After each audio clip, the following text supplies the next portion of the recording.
Hello there, this is Cookies, and I've got turn 65 for you.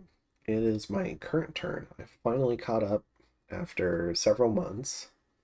Um, the main part of that delay being catching up on the Machaka series, and I think finishing that. I know there's a couple episodes I'm going to have to re-record because for some reason in my brain I got Eternal Pyre confused with Second Son,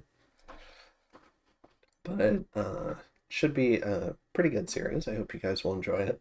And yeah, it feels good to be caught up on this one, which I'm also enjoying. So we did do a fair amount of site searching. We put up a new Dome of Flaming Death. The other one had run out. That's to try and prevent people from casually scrying on our capital. On an overgrown graveyard, which is one death, one nature, which is great. And found a battlefield, which is one death. So this turn we found 2 death, 1 nature.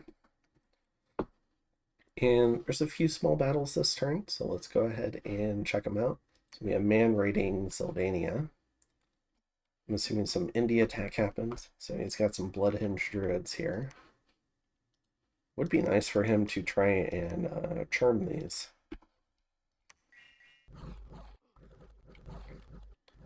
Because if he charmed him, he would get some free blood twos. That seems pretty nice. In Mountains of Mist, we've got a scout. Looks like he's fighting a single carrion.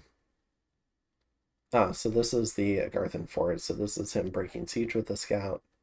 And there's just a carrion here with no leadership, so he'll pop. Alright, scout wins.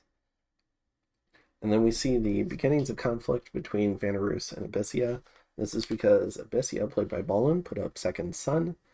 Vanarus, being, I think, one of the last cold nations on the map, immediately declared war over that. So they counted down their naps, and now Vanarus is attacking Abyssia. And so we see evidence of that in Tenera. So we've got a raid of some Vanarusian berserkers running into what I think is Fort PD. So we've got a bunch of human breds, and we've got, I think, a small group. Nope, just Abyssian infantry. Yeah, this is Fort PD. So probably just more Fort PD than what Vanarus expected. And so Abyssia takes that defense. Yep. And then we have our attack on Forest of Pine. This one, I'm not predicting any major fight. There was no Agarthan forces in the area. And so we can see just some stuff running away. So, and this little air elemental came from the bag of winds that I made to help with casting Soaring Army, because it's been costing a lot of air gems. I don't make a lot of air income.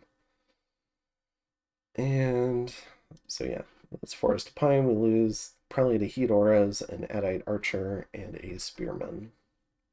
We have some people leave. We gain some PD. We avoid a bad event, which is great. And we went ahead and one of our scouts got patrolled out in Mildy. So this is a fairly large PD dump, I think. Oh no, there's a fair amount of stuff here just patrolling, including these militia, Garthan heavy infantry, and then some attentive statues who have spirit sight, so they make great patrollers. They also get a patrol bonus. So patrol 5.7, you can just put them at the entrances of caves and no one's going to get in. Then we had a few mages die from disease, and 2 of the smaller merc companies have gone ahead and left. However, we are going to rebid on one of them. So we're going to rebid on the Lost Legion here in Bay Pond, and we're just going to send them into Velvet Ocean. Also, we're going to go ahead and, what are we casting over there? We're casting Tapestry of Dreams. This is a scrying spell. So we're going to, during the siege, I just want to see what's going on in here in case stuff gateways in. I want to be able to know kind of what I'm facing. And we're going to go ahead and move on this fort. reason why it's Tapestry of Dreams is that's what we have the most gems for, kind of. We don't have great air or astral income, and I don't think we have the glamour water cross path to do scry, which used to be water too, so it was really easy to cast, but now it's water glamour. And we're sending this guy up. Otherwise, we're sending this guy over. He's going to help with blood hunting here.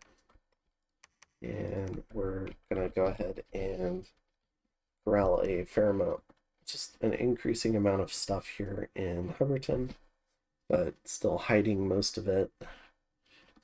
In terms of Agarthan army movements, we see a large force here in Silver World. That might come to Undermountain and try to come out here, or it might come over to Tunnels of the Lost. Merge up with this group. Maybe some stuff from here will merge up, and we'll see another large Agarthan stack. And if we manage to kill that, I think that'll empty out most of Agartha.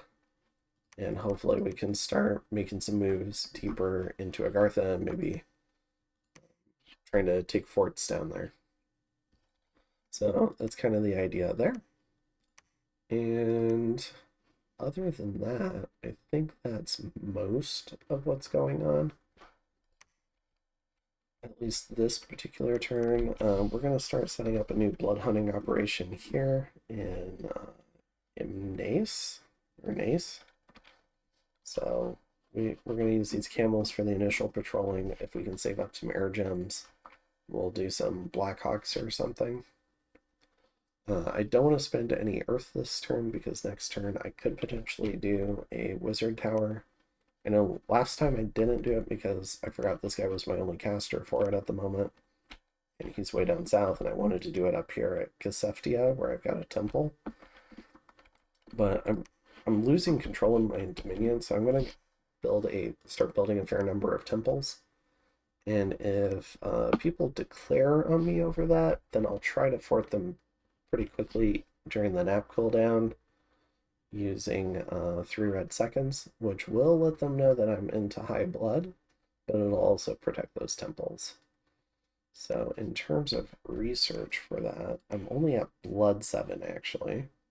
So I do need to prioritize blood 8, which is coming in right after alteration 8.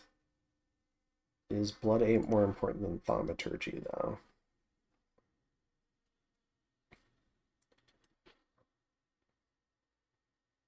I think so. I mean, Battle Fortune is pretty nice, but it's only 20 plus.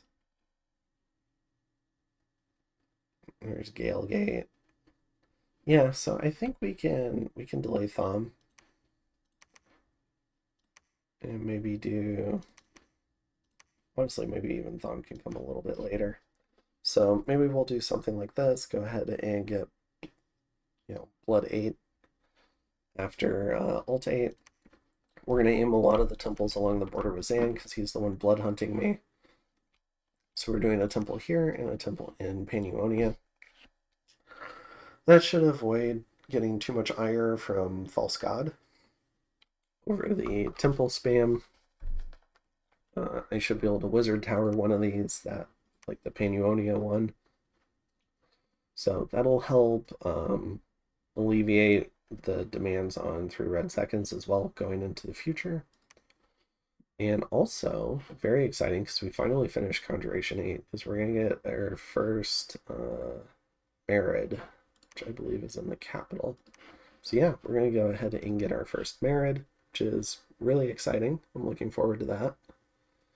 So, and he should be able to do, what is it? Staffs of Elemental Mastery, so he'll break us into those. That'll let us climb much higher in different elemental paths. He's also just a very big caster. He's amphibious, so he could go down there to Velvet Ocean, or he could summon some stuff to go down there to Velvet Ocean. And he also could just be a very big army caster, which is also exciting. So just a lot of different jobs for him to do. And I think one of his other uses is he might give us Air 4. Well, the Staff of Elemental Mastery at least should give us Air 4. And then we can start building the air boosters and break into high air. And breaking into high air would also be nice, because that would let us start Raven feasting all of the blood hunting and really propel us as a death nation. But we also need some more air income. Our air income is real bad. So I think that's most of what we've got going on, and I'll go ahead and see you in turn 66 next turn, and we'll see how things go. We'll see if we have a small fight on Mountains of Mist with this stack, or if we see these stacks all converge, and then maybe we'll get a battle the turn after. So have a good one, and I'll see you later.